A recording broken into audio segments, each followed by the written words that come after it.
morning, everyone. Happy Mother's Day to all the moms in the Keystone room and in our online community. And since we're in Portland, I should say Happy Mother's Day to all those who identify as moms. Gotta add that phrase in Portland. What a weekend this is. One of my favorite weekends of the year, the Kentucky Derby with Strike Rich, the second longest long shot ever to win the Kentucky Derby. By a show of hands in the Keystone room and in our online community, how many people watched the Kentucky Derby yesterday? Oh, Ingrid waving enthusiastically. Ingrid, did you have some money on Strike Rich there? No, Ingrid was a very, very smart and savvy bettor, staying away from the long shots. But that was quite a race. For those of you who didn't see it, you should go back and watch it on YouTube.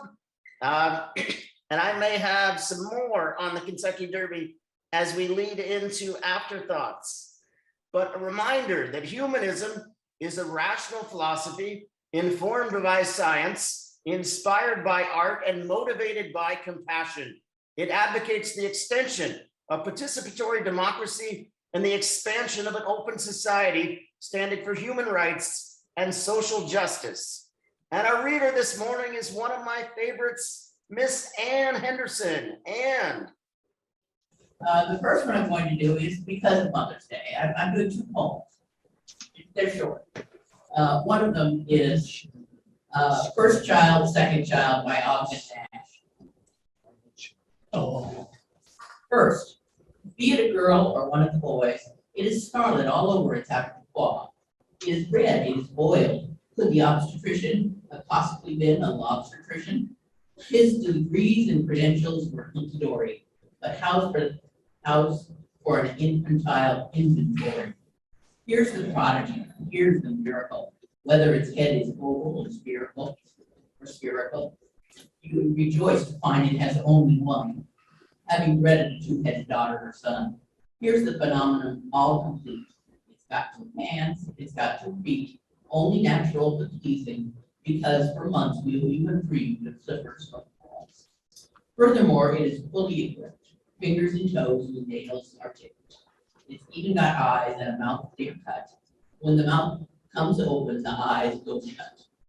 When the eyes go shut, the breath is loose, and the presence of lungs can be reduced. Let the rocket splash and the cannon thunder. This child is a marvel of matchless wonder. A staggering child astounding, dazzling, tireless, dumbfounding, stupendous, miraculous, unsurpassed, a child to stagger, flabbergast, bright as a button, sharp as a thorn, and the only perfect one ever born. Second, arrive this evening at 9:30. Everybody is doing fine. Is it a boy or quite the reverse? You can call in the morning and ask the nurse. The difference between first and second. Why did my plant die? This poem was given to me by Bev Schwartz. A number of them will remember. Love that one. You walked too close, you trod on it, you dropped a piece of sod on it, you hoed it down, you weeded it, you planted it the wrong way up, you grew it in a yogurt cup, but you forgot to make a hole. The soggy compost was full. September storm, November drought. It heaved in March, the roots popped out. You watered it with herbicide. You scattered only far and wide, attracting local omnivores. You ate your plant and stayed for more. You left it baking in the sun while you departed at a run. To find a spade, perhaps a trowel. Meanwhile, the plant went out. Crown too high, the soil washed off, that explains why. 5 pH, it ate one. Alas, it needs a gentler climate. You left the root ball wrapped in plastic. You broke the roots, they're not elastic. You walked too close, you trod on it, you dropped a piece of sod on it. You splashed the plant with motor oil. You should do something to your soil. Too rich, too poor, such a wretched fill. Your soil is flooded. Your soil is filled. Your plant was eaten by a slug. The growing point contained above. These aphids are controlled by ants who milk the juice and kills the plants. In the early spring, your garden's mud, you walked around, that's not much, but it's heat and light, you hurried and worried. Poor plant missed the mountain air. No heat, no summer mugs up there. You overfed it, 10. Forgot to water it again, and headed sharply for the hose. Used a can without a hose. Perhaps you sprinkled from above. You should have talked to it with love. The nursery mailed it without roots. You killed it with those gardening roots. You walked with those. You trod. You dropped a piece of sod on it. Thank you. Thank you, Anne, for a very timely and thoughtful reading today. Our presenter this morning is a frequent guest of HGP. Greg Bourget is the Executive Director of Portland Clean Air. In past presentations, he has inspired us, detailing what dedication and neighborhood collaboration can do to protect our air, while also scaring us with how much work is yet to be done. Let's have a warm welcome from the Friendly House and in our online community for the always entertaining and informative Mr. Greg Bourget.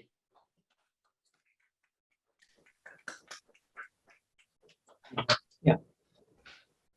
Thanks for having me. I think this is the fourth time speaking here. And I'll start by flashing back to the first time I spoke. So we started 7 years ago doing Portland Clean Air, and I think I spoke here for the first time maybe 6 years ago. And at that time, I shared with you the grim statistics from the EPA. We were the worst city in the United States for respiratory distress from air pollution at that time. And I had met with neighbors here in Northwest Portland who had negotiated with ESCO to put up $1 million scrubber on their stacks. Soon thereafter, ESCO ended business for many years because the price of oil and gas had plummeted and the cost of oil and gas filling equipment, which they were manufacturing, had plummeted. And so they ended their production before the device could be installed. They've now reopened nearby, and I've not kept up if they've installed that device or not, but they are still a major leader here in the Northwest District. At that time, ESCO had put a cloud of cadmium on the entire Northwest grid that was like 6 times health benchmarks.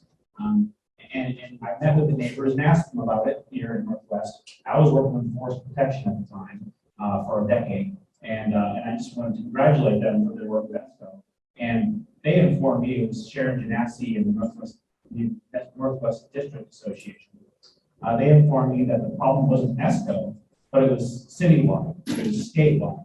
They were saying that industry was essentially unregulated here in Oregon, and ESCO was just one of numerous industries that was facing that problem. And the EPA statistic of us being especially bad sure made a lot of sense to me. I started doing research after talking to Sharon to understand not just ESCO, but numerous industries that she said were the concern. And so we formed an organization to address industrial pollution.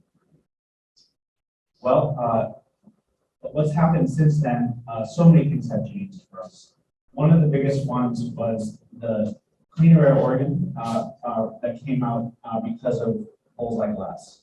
So bullseye glass was putting 6,000 pounds of lead, cadmium, arsenic, and chromium into a furnace, and 85% of that was going volatile. They're putting hundreds of pounds of lead a day up their stacks when making white glass, and they were just 2 blocks from the daycare. DEQ knew about bullseye glass. They didn't allude to that when they saw the results of the Moss study from the Forest Service. 6 months after the Moss study came out showing heavy metal deposition throughout the city, the DEQ said that they had found the culprit, it was bullseye glass. But I think they knew about it all along because we had gotten into a conflict with DEQ over their permit system. We didn't really want to see the permit system, and so we met with them, and they said they couldn't give it to us without a $3,000 fee. So we told them that we'll see them in court because I'd rather pay the court fee than their illegal fee. They called me up that evening and said, "Oh, it looks like we can give it to you." And so we had a whole team go in there and we copied 5,000 pages and put the whole system on the web for the first time. And one of those permit items was the air superintendent discharge permit review for Bullseye Glass. And it was the reviewer who went in years before the Moss study. And he said, I noticed they're putting 6,000 pounds of lead, cadmium, arsenic, and chromium into the furnace. And he says, possibly that's going all the way airborne. He says, even if 100% was going airborne, that would still be within their permit. He said, basically they could triple production and they'd still be within their permit. That's the level of regulation that was happening throughout Oregon before we had Clean Air Oregon. Clean Air Oregon has changed two things. If you're a new industry coming into Oregon, you now have to follow reasonable health-based regulation for the first time, and I think that's actually very good. The levels are set somewhat reasonably. However, if you're an existing industry, the only thing that's changed there is that your dirty deeds are now public information. They're put into a spreadsheet, and the spreadsheet is nearly impossible to read. I still can't read them this day, but the information is locked therein. And so we get to find out exactly what's being committed by industry. So we worked with a couple of computer programmers. To understand those spreadsheets. We had numerous meetings with DEQ, and they we came up with a series of algorithms. One of the computer programmers had a PhD, and we know with DEQ, we said we think that these algorithms tell us what's coming out filtered. In other words, they have a filter that's escaping anyway from the filter. The filters aren't perfect; they're about 95%, 99% of these instances. But we also want to know what's unfiltered, which is coming out like Bullseye Glass, just willy-nilly free flow.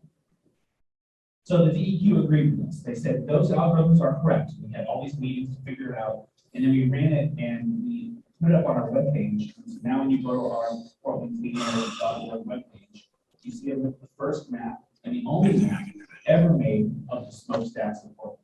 So you can see all the industries by house, because no agency had ever done anything like that except the EPA, and the EPA's was very complete. Ours was very complete, and we assembled the data from numerous agencies.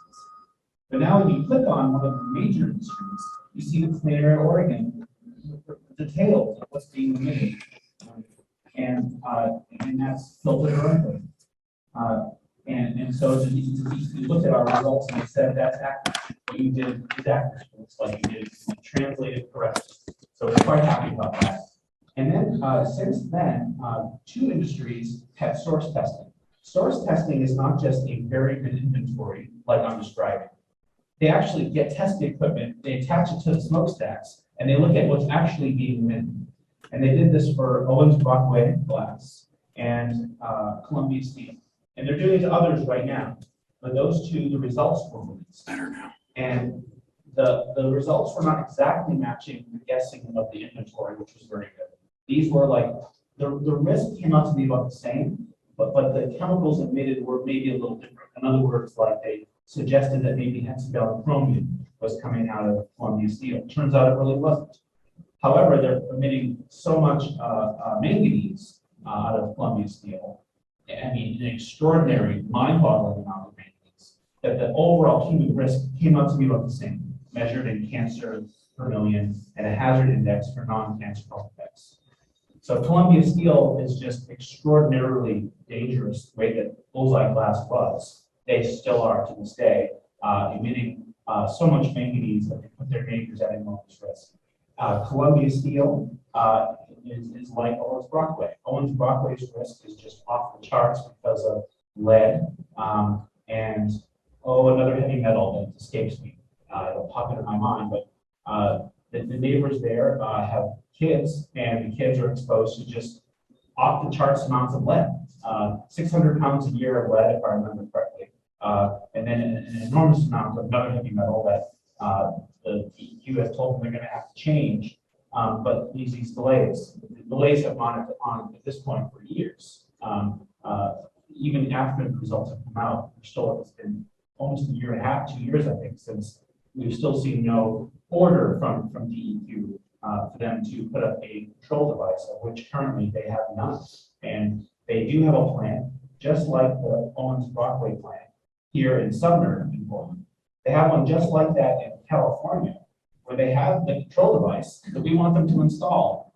It's called a ceramic filter and removes about 99% of the emissions. And they have it installed down there, but not up here, because Oregon is this bizarre free flow. So that's very similar to what I talked about 7 years ago, or now at this point, 6 years ago here. But we've also realized some new things since then. One of the things that we've understood is that Oregon is one of the most corrupt states in the United States. In fact, we're the second most corrupt state in the United States, which helps you understand why would they not put health-based regulations on industry? Why would they give them a blank check to remit pollutants that are dangerous to human health? One way of measuring that, the way that we're using to measure that, is the cost of elections. Oregon elections are the second most expensive elections in the nation, behind only New Jersey, because we allow unlimited corporate donations to politicians, which is illegal in 45 states. But we're one of the only states that allows this. New Jersey, I guess, has the highest, most expensive elections, and then us. So we worked with Honest Elections, which is a nonprofit here in Portland, to get that on the ballot here in Portland. And it was put on the ballot. We got enough signatures. I believe we needed like 90,000 signatures, which we gathered 90% of our organization. And we got on the ballot, and it passed by about 87% of the vote. One of the most popular initiatives in Oregon's history. It was also passed in the county before that we did that. Honest Elections passed it in the county. 89% of the vote voted yes on that. So that banned corporate donations to politicians in the county and in the city. So then they wanted to go put it on the state ballot, because that's what we really need is a ban. That's the goal here. And they got a referendum instead of an initiative. So it was put on the ballot by the state legislature over some deals that was made by Honest Elections with the state legislature. And it passed by about 83% of the vote statewide. But that bill did not actually ban corporate donations to politicians. It made it legal to have a limit for that kind of thing. It didn't actually impose a limit. It just said that the Supreme Court decision that equated unlimited corporate donations with free speech, that you could overcome that by passing a rule if one was to pass. So that's what was passed in the last election in November.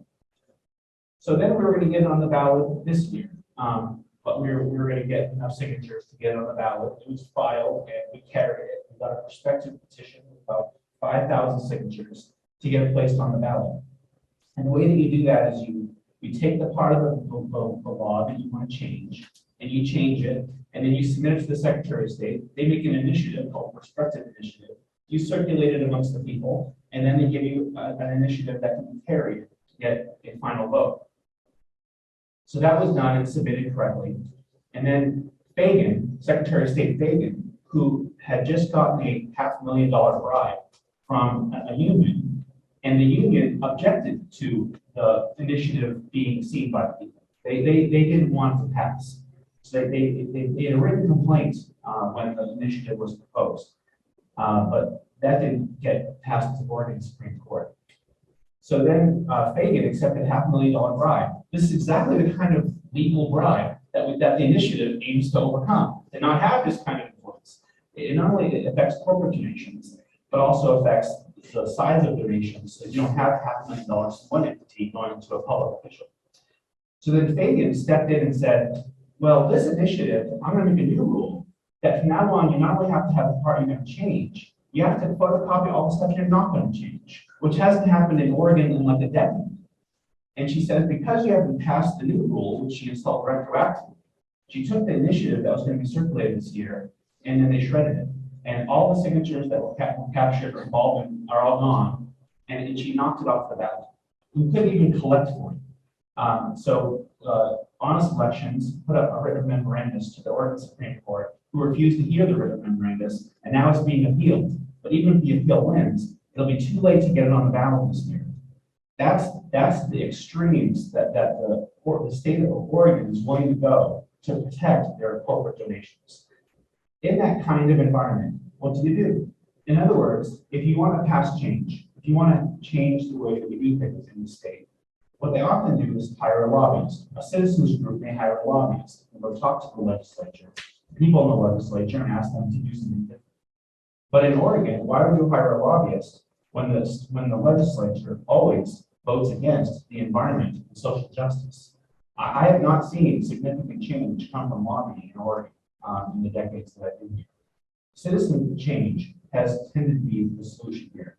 So if you look at like Trojan nuclear power plant, that wasn't shut down because of an enlightened legislature who wanted to, get away from nuclear power.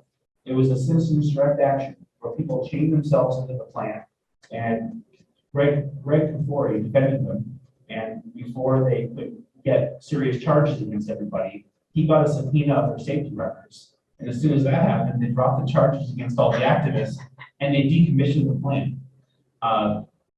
If you look at the big pipe, that 1.6 or $1.2 billion pipe that goes along the waterfront that stops us from dumping sewage into the river, that was a citizen lawsuit that won that one. And now you can swim in the river. They opened up the swimming a couple of years ago. So big wins, forest protection was all through citizen action. And so we've been pursuing a citizen action approach to this problem. The way we've been doing it is in the last 5 years or so, I've been on the board agenda for 60 Portland Neighborhood Association boards. And I met with them all, and 56 of them have provided a liaison to our project to negotiate industrial plans. And that also 16 churches and synagogues and 9 other local groups, totaling a total of 81 organizations, have provided a volunteer board member liaison to our project. And currently what we're doing is we've identified 11 industries that are next door to 11 neighborhood association boards. And these are the most dangerous of all the polluters here in Portland, including, for instance, like the Lincoln Tank Farms, the rail yard owned by Union Pacific at Albina, and Columbia Steel. We've written letters to each of these 11 industries, and we're circulating those among the 84 organizations for 80 endorsements. And then we send the negotiator letter to the polluters, and then ask them to cooperate. This kind of tactic works really well. Since Bulls Like Glass, 14 industries have put up a control device solely because of citizen action at a cost of $1 million or more. And those keep happening like dominoes. Industries here don't want to be the next Bulls Like Glass. So what they do is they're willing to negotiate with neighbors. So essentially they don't have an escalating campaign, which didn't work out very well for Bulls Like Glass. So our tactic has been mass citizen organizing through not only organizations like neighborhood association boards, churches and synagogues and other local groups, but also door-to-door and street canvassing. So far, 3,000 people have donated money to our work as we go door to door, asking folks to donate and fund the work. And then right now we send out a newsletter to 2,400 people each week. One of the things that we've been doing that's new since I've spoken here last is monitoring efforts. So have you ever smelled industrial solvents in the air in Portland? Like, it smells like gasoline or like alcohol, or I see some heads nodding. Like, for instance, in the industrial area around that area or North Portland, sometimes the air is thick with solvent smell. Well, one of the problems with the nose is that if I was to take some solvents, industrial solvents, open it up right now in the room, you'd smell it. And then you wouldn't smell it. The nose essentially shuts off. It's called olfactory fatigue. So you think that it's gone away, but it's still in the room. And so we've been wanting to not use the human nose as the indicator. Instead, we want to have scientific equipment. And so, first of all, we are donating a $70,000 FTIR spectrometer, which is this huge Star Wars laser. And it shoots a beam, and any VOCs that interrupt the beam are recorded by a computer.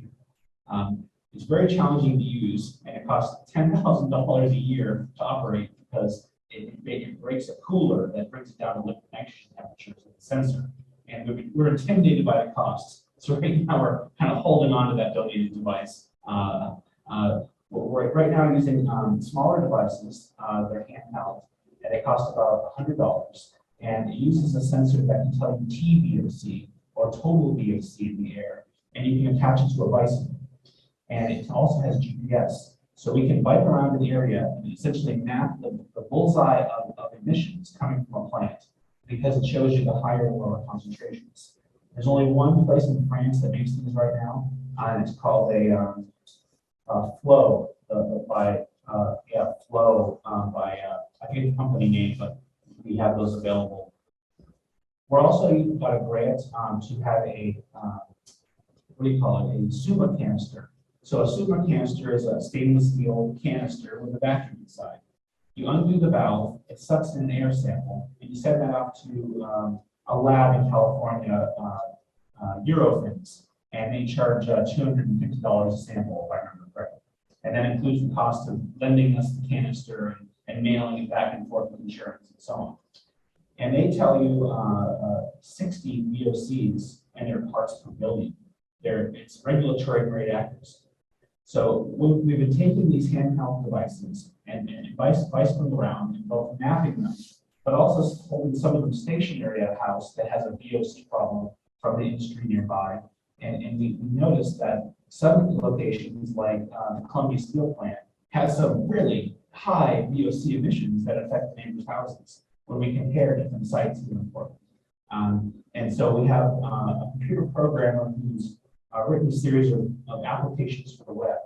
And we can take our data set, whether it's stationary or whether it's mobile, and we can take the data set, stick it into the web page, and it automatically produces a GIS map or it automatically produces a graph, because that requires a GIS mapping or Excel spreadsheet stuff that none of us have time for or even the skills for. Now we just plug it into our website. Okay, so the rides that we're taking are both for VOCs and also for particulates. And I have a map here, which if I can switch to the map somehow, I'm not sure how I do that. So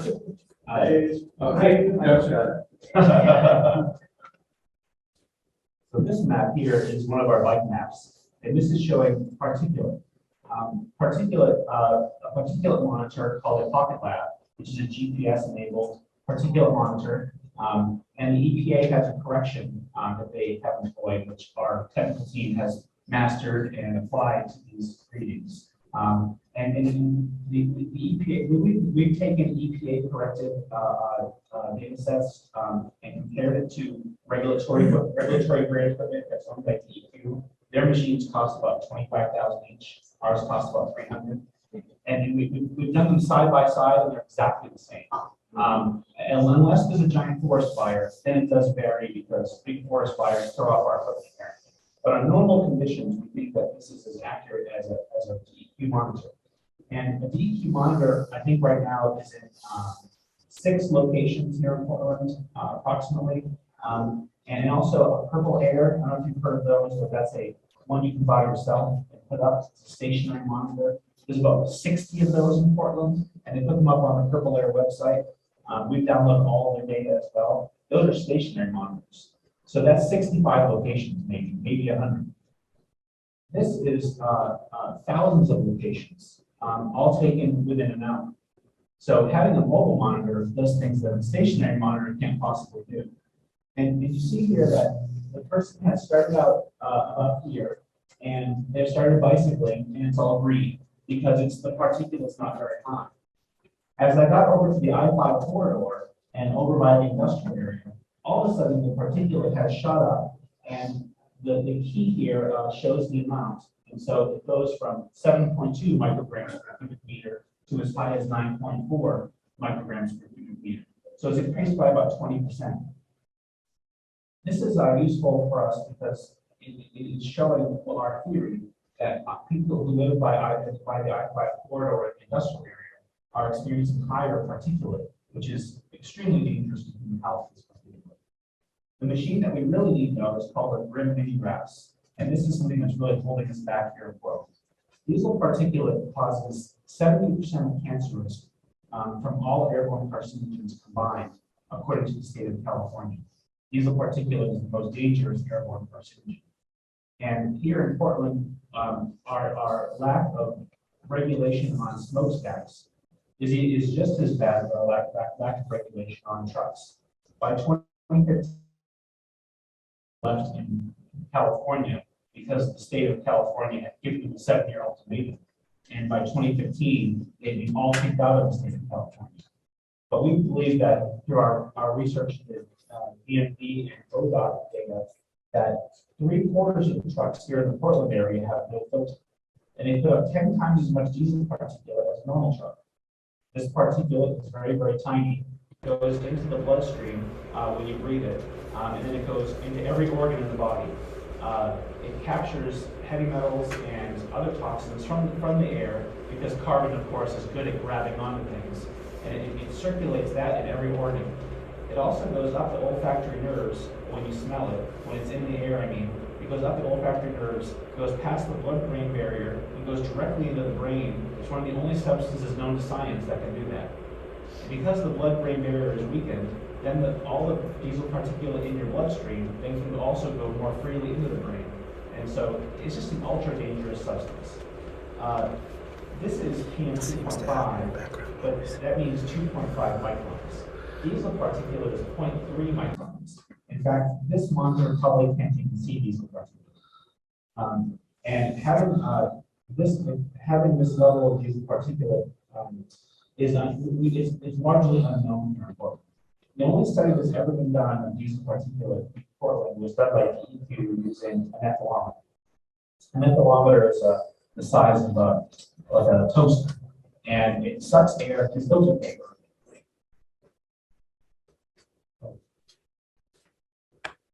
All this.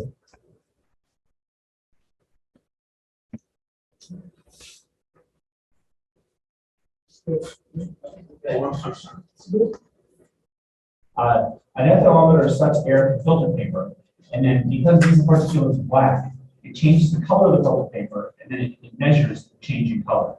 They took an ethylometer and put it by a highway in Washington County, and then they have other ethylometer sites around Portland that are not by a highway. And they also use a $25,000 PM 2.5 monitor at all these sites.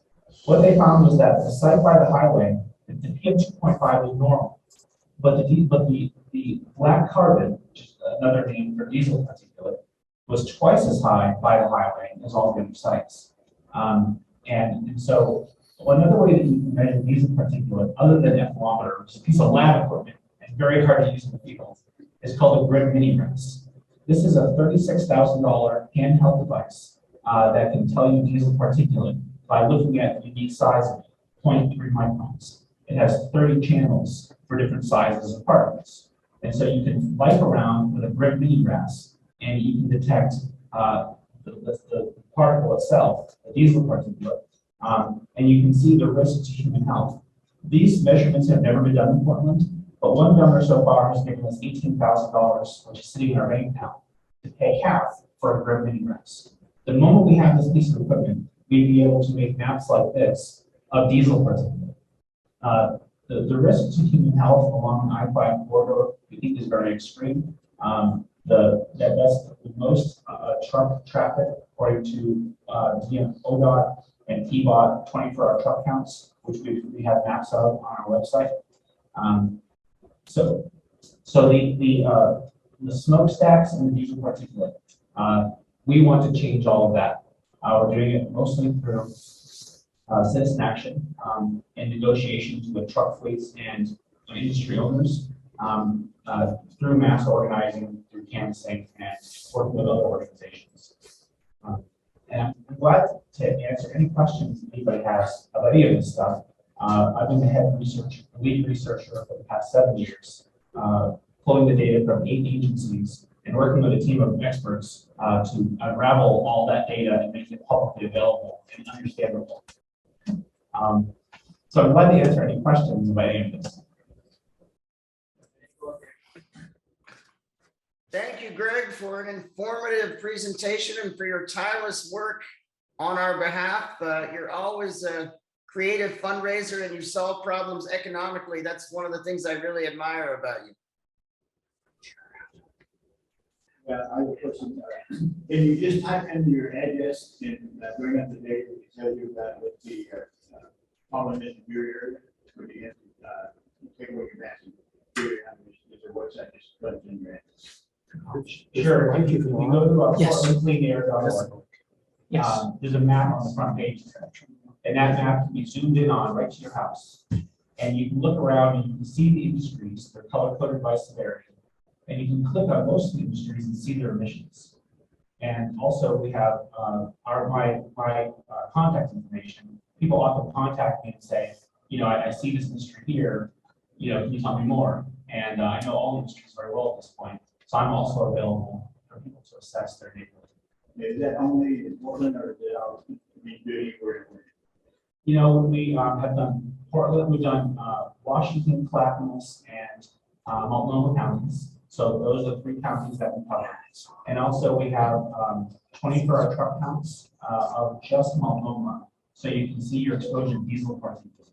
If you live by a busy truck route, we only have maps of the exposure for just Multnomah County because ODOT does do the whole state, and we're working on expanding that, but it's very troublesome and time consuming to work with their data. So far we've been in Portland.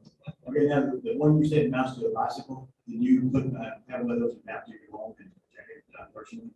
Yes, so if you want to measure particulate, because you're living by, let's say, a truck route, there's a device that is a purple air. They cost $300. They're really easy to install, and also the data processing is partially done by them because they have a system for that. But also we've written software that we've downloaded all the purple air data in the entire Portland area, and we update it once a week. And so we have this huge data set that we can put into our auto wrapper. And so I can say, these 5 sites, I click on them, and then my system just makes a graph of all 5 sites. So for example, to give you an example of that, over at the Brooklyn rail yards, a woman said that she was very concerned about particulate coming from the rail yards. So she put up a purple air, and she has the 3rd highest reading in Portland of any site.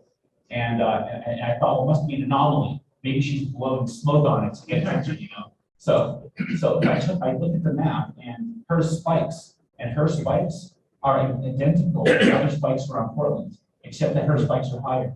Those spikes are inversions. And so when an inversion happens, everything spikes up, including hers, except her spikes higher because she has more emissions. So we lent her a bicycle on, and she started bicycling around with a friend of hers. And you could see very clearly a plume coming from the rail yards right to her house. You can buy a stationary monitor for particulate or a flow. A flow is for VOCs. Those are $100. And you can install those in front of your house too. That requires an additional cell phone, like a throwaway cell phone, and all it does is collect data from that device, an old cell phone. And then you can look at the VOC over time. And people work with us on that because we have a bunch of these up around Portland now. And so you can see, well, how does my site compare to, like, for instance, this known site where they're like doing paint fumes all the time, how comparatively bad is my site? And then if you're having a really big problem with VOCs, you can get a sumo canister at your house and take a sample for free on the day. Yeah, if people have questions here, they can get up to the mic or whatever and wait for Todd to call them. It looks like Ann has a question and she's making her way to the mic. So Ann, go ahead. Okay, I'd like to know, you mentioned that it was a civic. Problem. Yeah. Well, you mentioned civic action. Citizen action. Citizen action to get all these things done.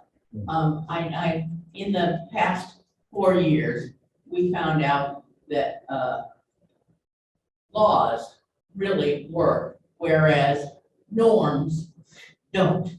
The Trump and all that BS that we're not going to talk about. But so I'm just wondering, I understand that citizen action is a good thing, but at the same time, how can we make it so that we can have actual laws so that, if the citizens' actions don't come about, or, the citizens are dead, or, what can we do to make it so that we can have good laws? for this? That may be too hard to answer, but No, I think I understand. yeah, okay, good. Yeah, if you want laws, you need a legislature who cares about people. And the Oregon legislature cares about corporate donations and staying in office. And you can probably point to really good legislators that we have here in Oregon and think, well, what about them? But they don't get a majority, so they don't get anything passed. And so, honest elections is going to get that initiative I mentioned on the ballot probably next year.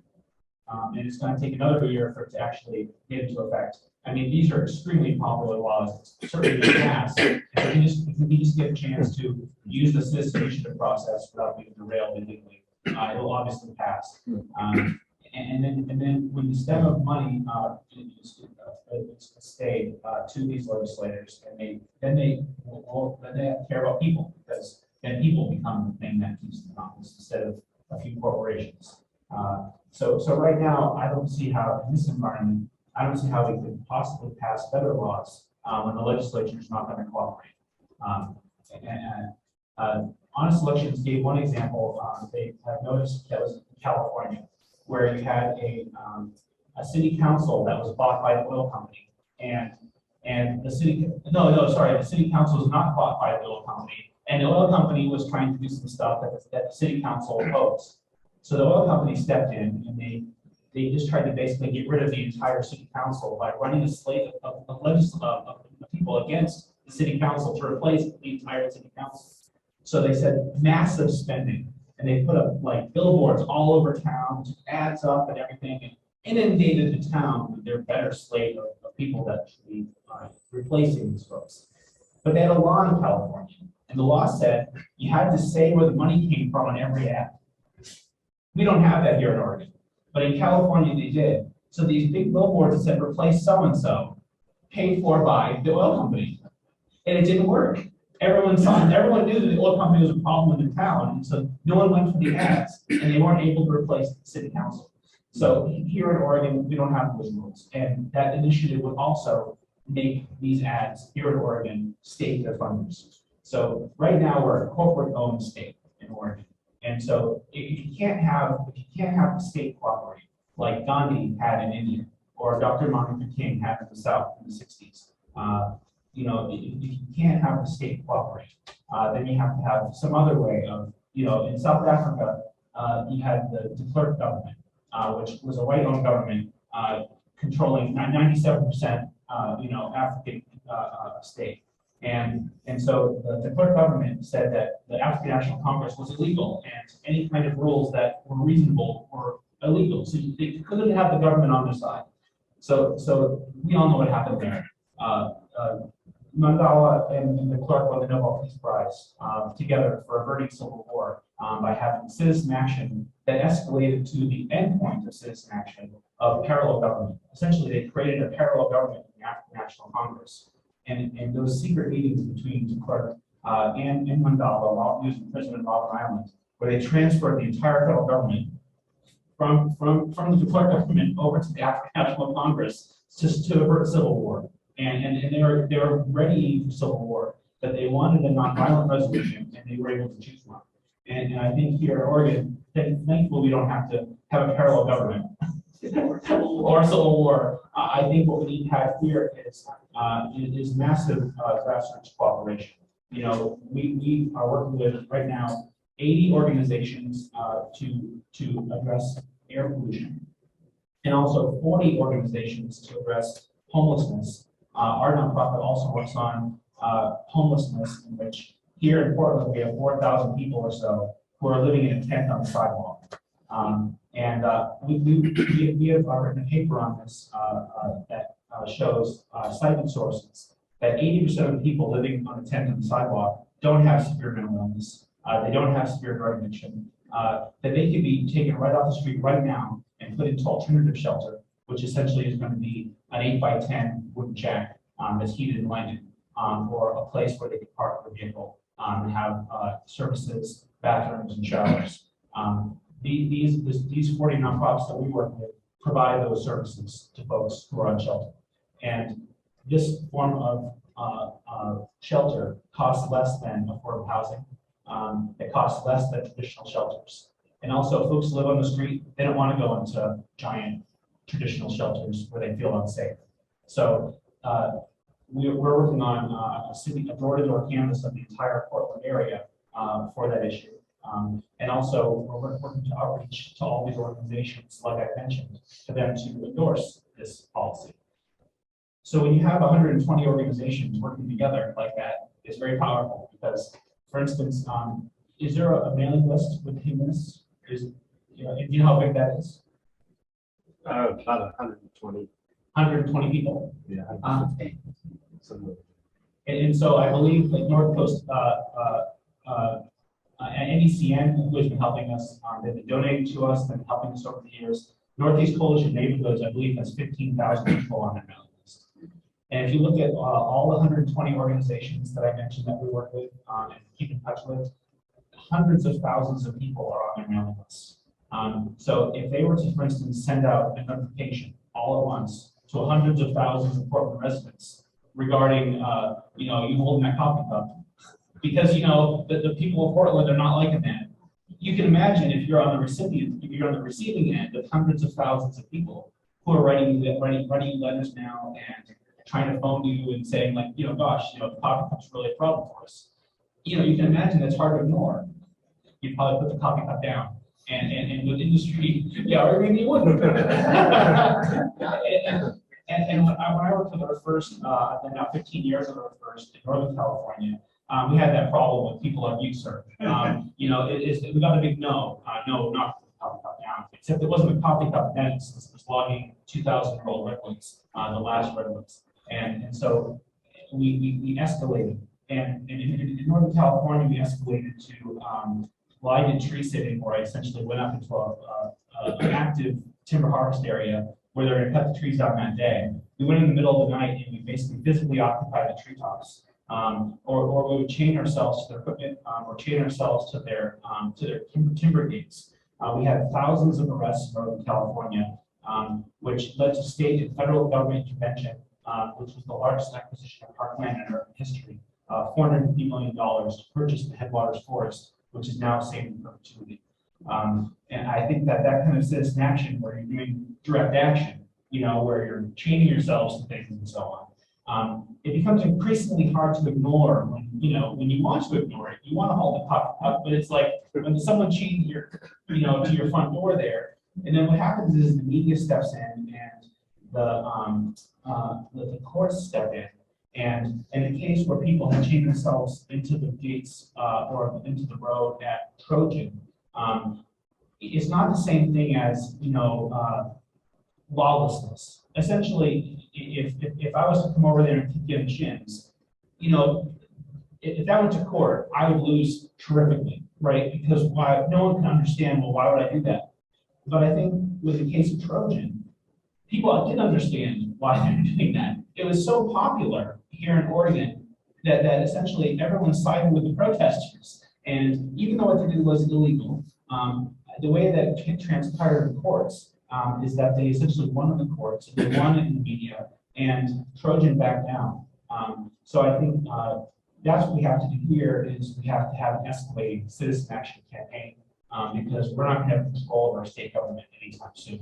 The people of Oregon have no control over our state government. And so the good news is that we're Portland, not North Dakota. We're not in Eastern Florida. Essentially, we know what Portland is like. We're an easily wild community that believes in social justice and environmental protection. And so that's what we've tapped into to solve this problem is mass citizen support. And luckily, we're in Portland where that really works. Greg, we have a question from Kathy Moyd in our online community. She asks, are you following the DEQ air quality permit update rulemaking? Yes. So the permits themselves are still as awful as they ever were. To give you an example, Columbia Steel had a permit renewal that happened pretty recently, and with the neighbors and I went and showed up at the hearings. There was virtually nobody there, and our big concern was, what we asked them to do was, could you delay the permit process for a month, because the results for their stack testing under Clean Air Oregon were coming out in a month. So we thought, wow, how could you possibly renew their permit when you don't even know what they're emitting? And so they told us that it's like they have no connection, these agencies, these divisions within the agency. You have the permitting body, and then you have Clean Air Oregon. So what they said was, even if they come out with that their health regulation is too severe, Clean Air Oregon will regulate them, not the permits. The permits are all being rubber stamped to this day, no matter what they emit. And then it's supposed to be Clean Air Oregon, a different program in the agency that puts health-based regulations on them one day. So I'm not a fan of the permit system. I don't, for instance, challenge permits because I don't think that it results to any change. And then also, I don't really trust DEQ ultimately. You know, I think that their Clean Air Oregon program is fantastic for the information that they give us. And one day they might regulate somebody. But in the meantime, we directly negotiate with the polluter through citizen action. Let's go to a question from our president, Dave DiNucci at the Friendly House.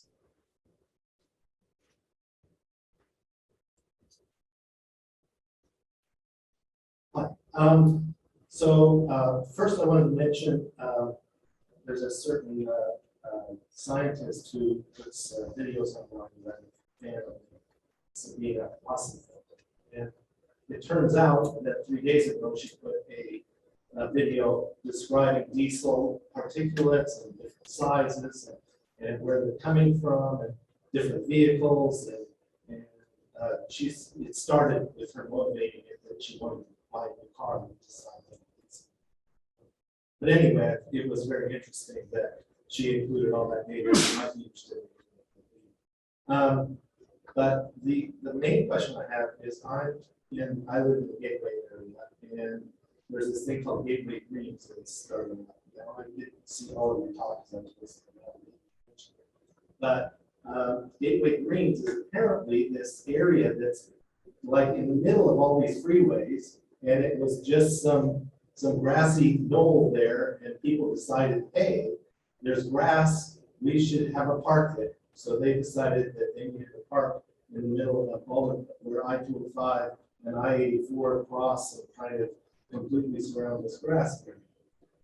As people might notice, exit 7 on 84 is closed for the next month and a half, and I think that's to make it so that they can make a path into this through all the freeways so that people can actually get into it. I was just wondering what your thoughts are about, you know, people, it's citizen action, it's pure citizen action that created this thing. And I don't think they have any idea what kind of, you know, environment they're opening up here for people recreating things. Yeah, so diesel particulate not only causes cancer and long-term health effects, it causes immediate health effects the moment you start experiencing it in high concentrations. And also has has effects like what do you call it, bronchitis and other things that can be more short-term. The list put out by DEQ of all the physical health effects of diesel particulate is literally a paragraph long. All the different maladies produced by diesel particulate. This stuff is exotic and extremely dangerous. And those folks probably don't have an understanding of it because it's invisible. You don't see it, you don't smell it, so it appears that it's not there. And there's a couple of ways that you could actually measure it. The DEQ has a bunch of nephelometers, these $25,000 to $30,000 devices. And they literally, I've been in their lab, they literally just mostly sit on the shelf there. And it drives me bonkers. You know, they have their test areas. But I don't care about the test areas. I care about human inhabited neighborhoods, you know, and by the I-5, by the way, which has the highest concentration of unfiltered trucks according to ODOT and PVOD, there's no PM 2.5 monitor. DEQ has a bunch of these around the city, but none in the entire I-5 corridor, which is heavily populated. They've never taken a single PM 2.5 reading ever in their 35 years of collecting data, a single time. They're testing nephelometers. They've never taken any samples by a highway in Portland ever. Only the one site in Washington County. So they own all the equipment. It was millions of dollars that we've paid as taxpayers for that equipment and their personnel and their gorgeous lab. But we have nothing, no data at all for I-5 corridor. We're the first ones, and also Purple Air owners. We're the first ones to take the samples. So an ethylometer would work, but an ethylometer is a piece of lab equipment, and in my opinion, not ideal for mobile use. The Greg Mini RAS, if I could just own one of these and we're halfway there, we just had the other 18,000, I could literally just turn it on, stand in that park there, and I can tell you the amount of used particulate. This is what they do in Europe. In Europe, they'll have a bunch of trucks that are above and beyond what they think is normal. So they'll show up with the Greg Mini RAS, the officials, and then they'll sample it, and they'll say, wow, look at this, the particles that are 0.3 microns here, 0.2 microns, that's the peak size of this particulate. Look how high it is. It's really high. Obviously, it's either being caused by wood smoke or trucks. However, if we sample around the area, the wood smoke baseline is pretty normal, so it must be these extra trucks. And so in Europe, they'll remove some of those trucks from the road by regulation, because they'll say, well, obviously this is unsafe for human health. So that's the piece of equipment required on there. And I think until we have that equipment here in Portland, we're just going to be left in the dark, which, is exactly what the state officials have been appreciating, because they want to now expand I-5. And the story of the tragedy of the commons, where you have a bunch of sheep that are grazing on a piece of common property, and it's being destroyed. So what do people do? They get more sheep to use up that resource quicker, so they can get their share before it's destroyed. That's the tragedy of the commons. And that's what's going to happen if they expand I-5. Right now, we know that I-5 has a bottleneck, and it has a bunch of traffic on it, and it's frustrating for us all. And so how do you solve that? In the East Coast, they put a toll, because a toll decreases consumption. And you can even adjust the toll. We're not even talking about a toll booth here. We're talking about something that goes in the car that's read by a sensor and assigns you a bill. They can also look at your income, and they can say, look, you have an awful lot of money, sir. I keep picking on you, but, so we're going to really, hit you hard, but you have lower income, and so we're not going to hit you with this toll. So they can actually adjust it by income, and so it can be a fair toll. But when you're getting that toll, you're going to decrease consumption of that resource. If you increase the resource, then people use the free resource even more. So the irony of expanding I-5 is not only will it increase the traffic jam, as it has been shown throughout the United States on these same exact scenarios, which is why they have tolls. But also the equipment that they plan to use to expand I-5 is all unfiltered equipment. They want to have all this off-road equipment, which none of it has a filter. They want to have all that be installed in these impacted neighborhoods for years, toiling away all the time, inundating the neighborhoods with even more particulate, as we've seen, for instance, the Harry Tubman School. That's the neighborhood that they want to hit with all this unfiltered equipment, construction equipment. If we just had the device, then we could tell, like a Geiger counter. If we knew we had radiation here in Portland, I'd want a Geiger counter. And I want to know what the safe level is. And I want them also to be telling us, really, this is a job of government. But because our government's not going to give us the Geiger counter or the Grim Mini RAS, we have to buy one for ourselves. Greg, on that note, I'll ask a question from our online community here. And first, a clarification.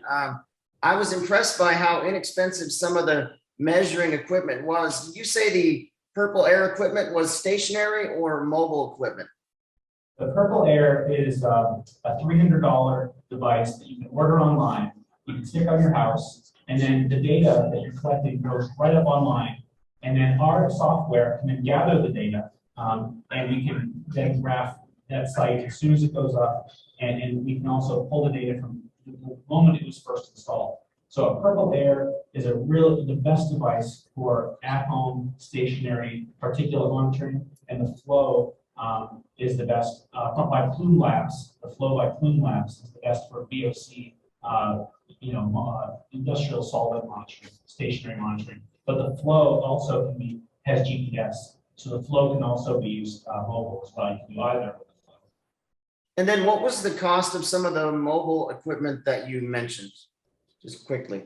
Yeah, so a Pocket Lab is the mobile version of of VOC monitoring, and that's $300. And you also have to have a cell phone, so you can use your cell phone, for instance, because it doesn't have to be dedicated like it would be for a stationary monitor.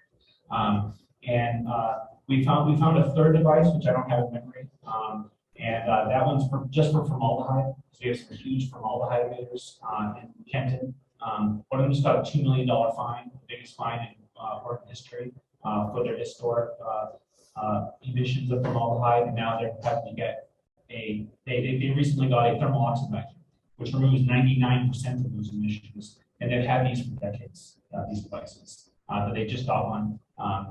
But anyway, all these devices are between $100 and $300 to get stationary and mobile devices.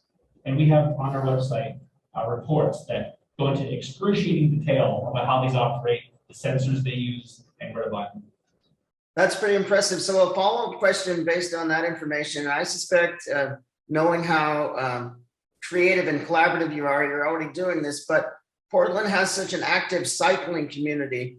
Are you working with some of the cyclists to use the mobile units? So we are, but we have yet to make inroads with the cycling community, mostly because of COVID. Now that we're coming out of COVID, we want to have group rides because we own ourselves 10 units. So we could have rides with 10 riders and image large areas in Portland. But that got thrown off a bit by COVID. So we're excited to do that with the cycling community. But we've had individual cyclists who go out there regularly and learn the equipment and give us the data. That sounds great. Now, Joyce, I see you actively taking notes, and I thought at one point or another you might have had your hand up. Did you have a question? Okay, it looks like okay, go ahead. I couldn't tell. You're muted there. No, I didn't have a question. Thank you. Okay, sounds good. I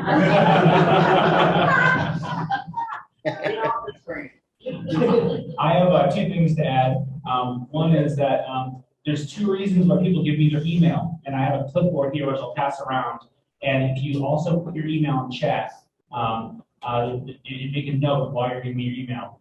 One is that people want to donate money because we're public funded, and so although we get grants, the individual donations really keep us afloat. And because COVID has really hit our canvas, it's especially needed right now. So people make a tax deductible gift. Another reason people give me their email is they want to volunteer.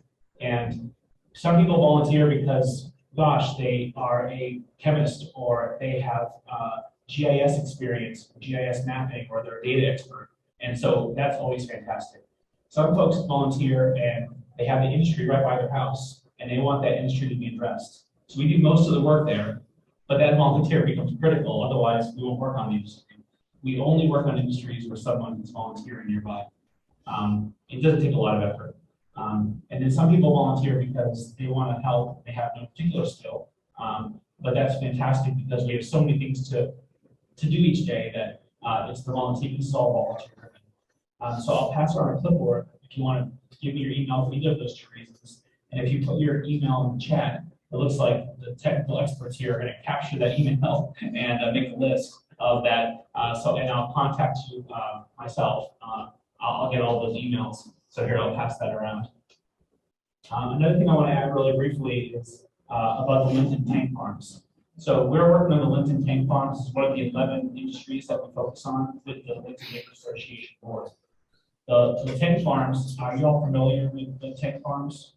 They're like giant tanks as you head on Highway 30.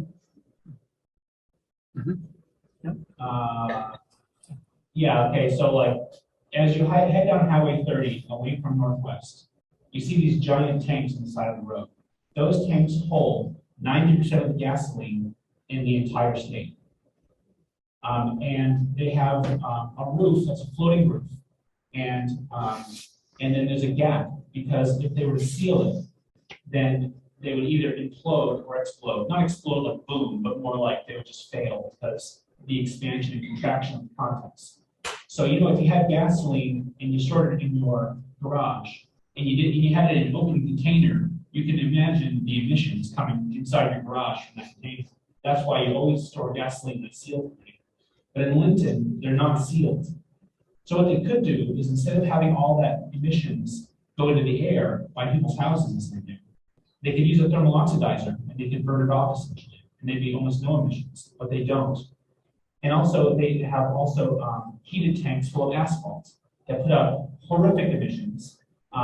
And the EPA started to investigate in New England and found that the emissions are being guessed at with an equation written by the oil industry.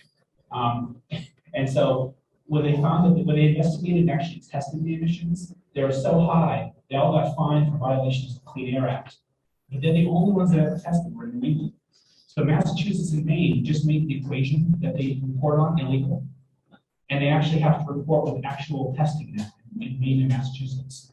Here in Oregon, they're using that exact equation to mass emit all of this stuff. And they're, in my opinion, lying to DEQ. I've been talking to DEQ about this.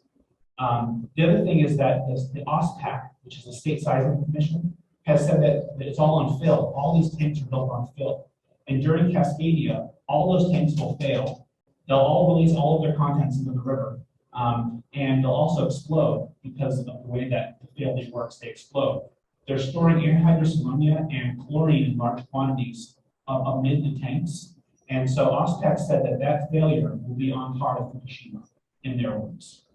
That all those tanks need to be relocated onto bedrock immediately because these tanks are over 100 years old, a bunch of them, and almost all the tanks are over 60 years old. They have no seismic controls regulation at all because of how old they are, and most of them have no emissions controls because of how old they are. So not only are they emitting a lot of chemicals, but they're also just extremely dangerous. And also, that's where we get our gasoline.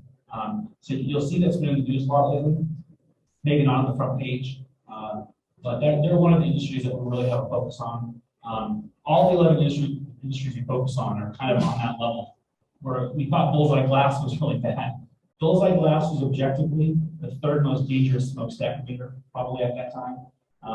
But currently we have a whole bunch of industries that are that dangerous and they're still operating. So. Greg, I'll point out as you're getting the clipboard circulated there at the Friendly House that you have 3 email addresses in the chat of people that would like information as well. So we really appreciate the presentation today, your dedication to our health.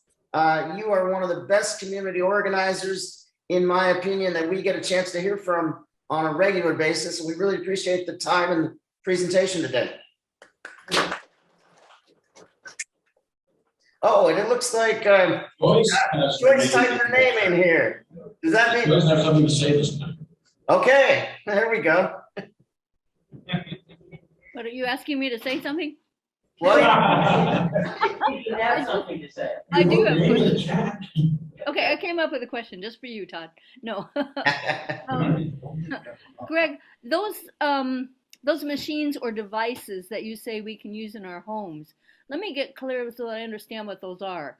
Those are something we would set up on the interior of our homes, and then we would take them periodically, say once a month or something, to your organization and have them measured to see, so that we're measuring what we're actually being exposed to. Am I understanding that correctly? In part. So there is a device that you can put inside your home called an Aware, A-W-A-I-R. We're testing out one of those right now. And those are meant for inside the house. But any of these devices I'm mentioning can go indoors. But typically they would go outdoors. The Aware is specifically made indoors, but the other ones, in some instances, we put them indoors and outdoors. So I was reading one research paper where they looked at how do you seal your house if you have an external threat of VOCs or particulate. And they said if you were to successfully seal your house against that threat, you just asphyxiate in your house. It's literally possible to seal your house against particulate and VOCs. And so, so these devices typically go outdoors to measure the threat. They can also go indoors. And also, we've on our website found that there's a couple of devices that you can put inside your house to eliminate the threat of the pollution exposure in your house. So, for instance, we were really surprised to find that HEPA removes all these particulates. HEPA has a pore size of 0.3 microns, and diesel particulate is generally 0.2 microns. So we thought it would just slip right through. Well, we found a paper by NASA who's extremely concerned with this topic for the astronauts. And they looked into it and they found that the particles vibrate through the pores. It's really weird physics because it's so small. And they said 100% of the diesel particulate, and they said 100% of any particle known to science is captured entirely by HEPA. So I have a $500 HEPA unit in my house called a Rabbit Air, and I think they're the best. But the Blue Air is also very good for HEPA. Those are the top two. And so that's how you remove diesel particulate. It's very effective as long as the machine is big enough for the room. And then also to remove VOCs, we have a device there that removes VOCs on our website by essentially destroying the particles. And so the name does not come to mind, but we have someone who installed one and one of the sensors for VOCs. His VOC, he's right by the tank pumps. Inside his levels will be very high. And he clicked on the machine and you'd see the levels get lower. So we're pretty confident that this machine that removes VOCs is very effective. It doesn't use carbon, which is one way of doing it, which I don't think is a good idea. It uses another technology that uses a catalyst and light to destroy the particles inside the machine. We have another question from our online community and Kathy Moyd. Hi, I apologize that those of us on Zoom have had a lot of problem with the audio quality, so I've missed a lot, but I was wondering, have you noticed any effect from TriMet having switched to renewable diesel for their buses? We are wildly excited about renewable diesel. I don't have all the facts yet, so we just found out about this fairly recently. But what we currently believe, without data, it's a lot of faith-based stuff here, is that the renewable diesel, when used in a unfiltered truck, does not produce significant emissions. That's what we're thinking. If that's true, then our previous solution to unfiltered trucks and buses, of which TriMet is I believe the off memory here, they're the third largest unfiltered fleet by any source in the Multnomah area. Instead of having to put a hole in the engine block and destroy the vehicle forever and replace it, that was our previous solution to unfiltered trucks and buses. We think that you can actually just change the fuel now to renewable diesel. Renewable diesel is kind of like biodiesel, but not exactly, and it produces very low emissions. And so we're still having to get the scientific papers on this, which we're asking TriMet to provide to us right now. But we do believe that what you're saying is an excellent solution right now until we can be proven otherwise. Sounds good. We will end the questions there on that optimistic note. Thank you so much, Greg.